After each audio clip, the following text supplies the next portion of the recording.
Hello, this is the second episode of a series of presentations that I will be making on the European Union, what it is and how it works. This episode will be about the economy of the EU. In this episode, I will be talking about the idea of a customs union, what economic benefits and costs we get from being in the EU, and how the Eurozone works or does not work. A quick warning before we begin. This episode is heavy on stats and figures. It has to be really, as it is about the economy. However, as we go through, I will try to explain each of the stats I use, and crucially, why each of them are important.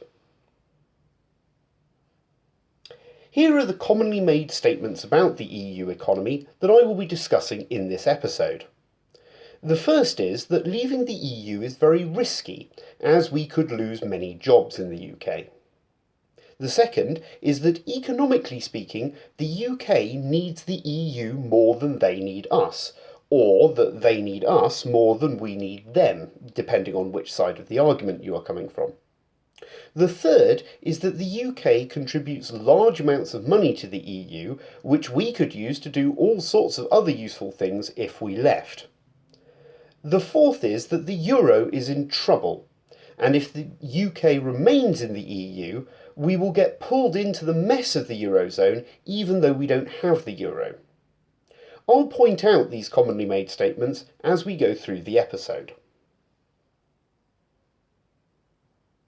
First of all, in order to understand many of these economic arguments, we have to understand the concept of a customs union.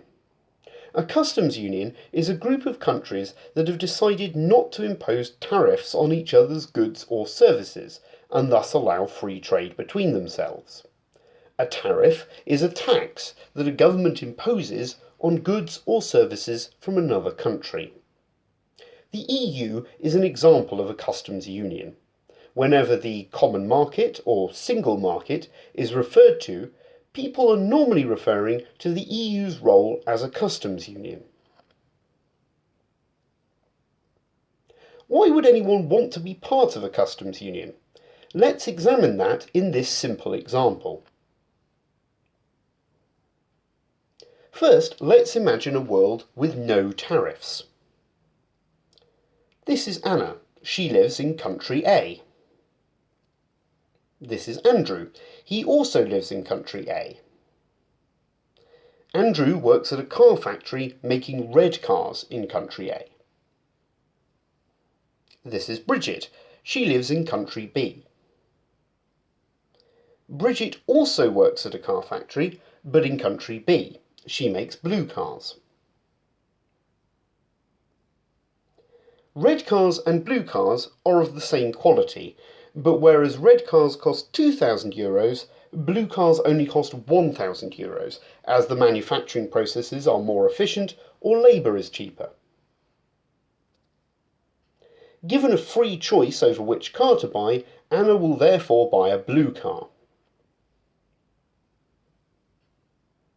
So Anna is happy because she has managed to buy a cheaper car, and Bridget is happy because the factory she works in is selling lots of cars to the peoples of country A and country B. However, Andrew is not happy. Red cars are not selling, and he is in danger of losing his job, so he complains to the government of country A. The government of country A responds by putting a tariff on cars from country B.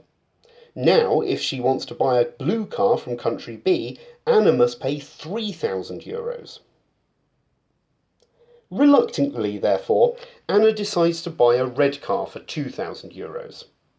So now Andrew is happy, as his job is secure, but Bridget is not happy, as the people in country A have stopped buying cars made in the factory in which she works, and Anna is unhappy as the price she has had to pay for a car has just doubled. Let's imagine instead that the countries A and B were in a customs union, so that neither could impose tariffs on the other. What would happen then? Well, Anna and Bridget would remain happy, as they would be benefiting as before. They are benefiting from the main advantages of a customs union and of free trade more generally.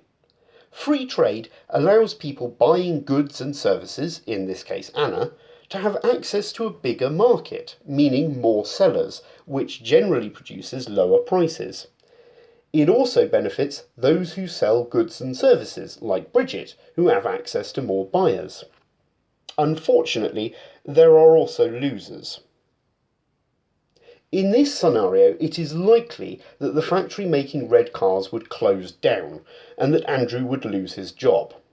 This is the effect of globalization when the free movement of capital, goods and services is allowed. The Annas and Bridgets of this world are happier, but the Andrews are unhappier because their jobs get moved to other countries. So, does all of this happen with the European Union?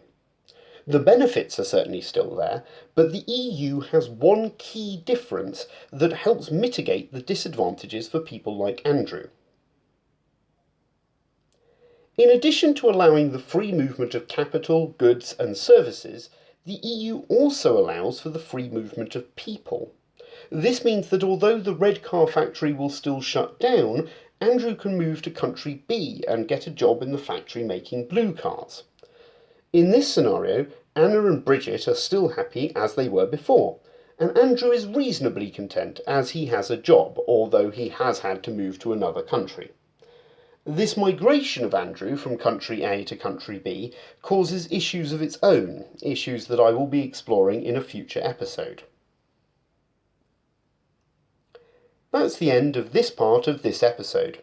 Join me for part 2, where I will be explaining what the effect of the single market is on the UK and the rest of the EU countries.